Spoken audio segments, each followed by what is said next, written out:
How's it going, guys? I'm XIV. Today, I just want to talk about Eureka a bit, actually. I um I just started it, well, I started like a year and a half or so ago now, but I just finished my red mage weapon for it. And so I just wanted to talk about it a little bit. Mind you that it's still very viable to do. It is still active content. It will active enough that you can go through it and experience it all to its full extent, which is wonderful for what, like 4-year-old content now. So yeah, I just finished my red mage weapon. It looks very nice. I'll throw it up there so you guys can see it. It was very fun to go through all the zones and complete it. It took a long time, but hey, if you're a little worn out on content you're doing now, maybe Eureka is the perfect thing to spice it up a bit. And since finishing my red mage weapon, I have now started my summoner weapon because the T2 Summoner Relic looks wonderful, and I do need that. The weird thing I find about Eureka compared to Bajja, though, is that with the Bajja Relic, or the Shadowbringer's Relic, there is quite a few steps, one in very particular, that you just can't do the Bajja content to get it. Mainly the DR step in the Shadowbringer's Relic. DR is extremely underpopulated, and most of the time when you try to queue up, you're just gonna find you're in a solo lobby. But with Eureka, I there was always at least like 15, and then sometimes even get up to like 60 players in a lobby. So it's still very active, and you're still very able to do everything you needed to do, which is fantastic for 4-year-old content. And also, it makes me think that maybe Baja might need a rework because of that.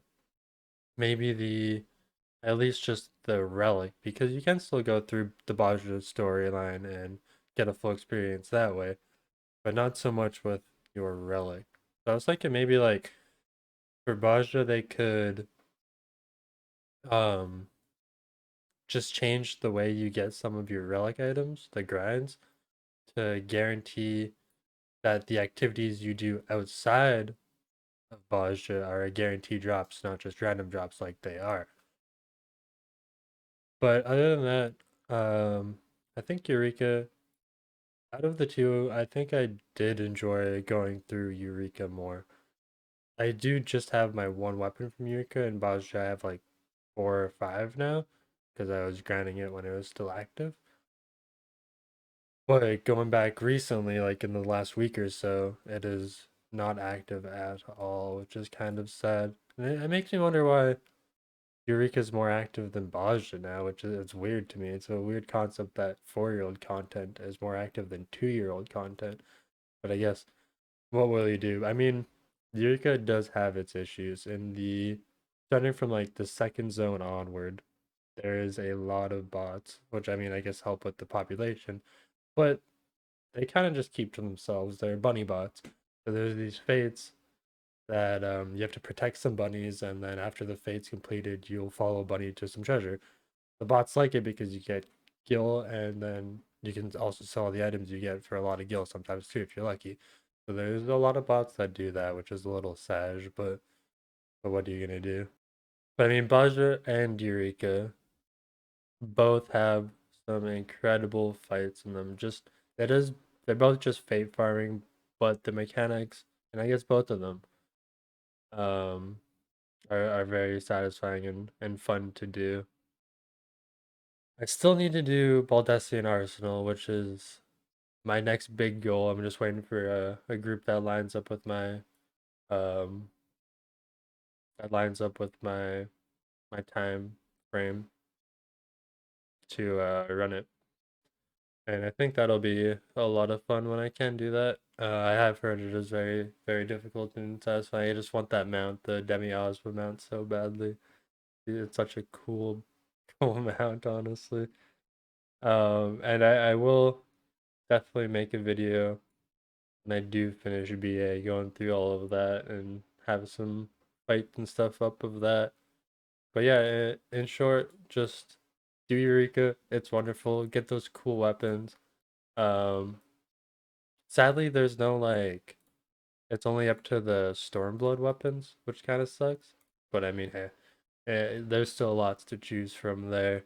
Also, in Eureka, there is a lot of ways to get gil. It's a very good gil farm, I find. In all of the zones for doing fates and whatnot, you can get loot drops like box loot crates or whatever, and open those up. You can get some mounts and stuff, and also a bunch of items that you probably won't need that you can sell for a lot of gil. And then also in the later zones, you get these things called memory fragments, and you do need those for logos actions, but the logos actions aren't entirely necessary. They are very cool, and they can mix up the gameplay quite a bit. But once you have a lot of them, they kind of aren't too necessary. But since people need them to finish their Eureka armor, which looks sick, nice and glowy armor, who doesn't want that? They sell like hotcakes on the market board, and some of them sell for a lot. Like I remember going through Eureka just leveling up. I could get like 500-600K off just like one night of Eureka just from those fragments, which is wonderful. Plus, running the bunny fates and whatnot, you can also get like an extra 100, 200K from that. So very good guild farm that way as well as just some very good content. So yes, I'd say go out and do Eureka. You won't regret it, and it's a good time sink. You spend a lot of time in there, and especially if you want multiple weapons. Like I'd say, just my red mage weapon going through it the first time probably took me around 10 hours or so a zone because I was new. I didn't really know what I was doing. You could probably cut that down a bit. There's four zones, so that's like 40, 50 hours of content right there, easy. Plus Baldesi and Arsenal, which is probably going to take you another 7 to 8 hours for a clear. I think the runs are only like an hour or two each, but you're probably not going to get the clear in the first round. But yeah, there is a lot of content to dive into with Eureka.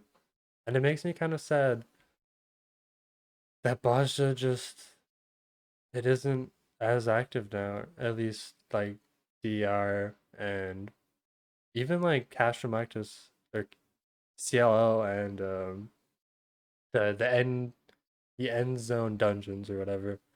They aren't very active either. I remember for one of the steps in Baja, I needed to run one of those end zone dungeons, and I couldn't find anyone. You have to wait like 45 minutes to an hour for it to even pop, and then once it did, no one joined it because there's only like five people in the lobby, and who knows what they were doing, right? So not even enough people to do that, sadly. But with Eureka, I never had a problem.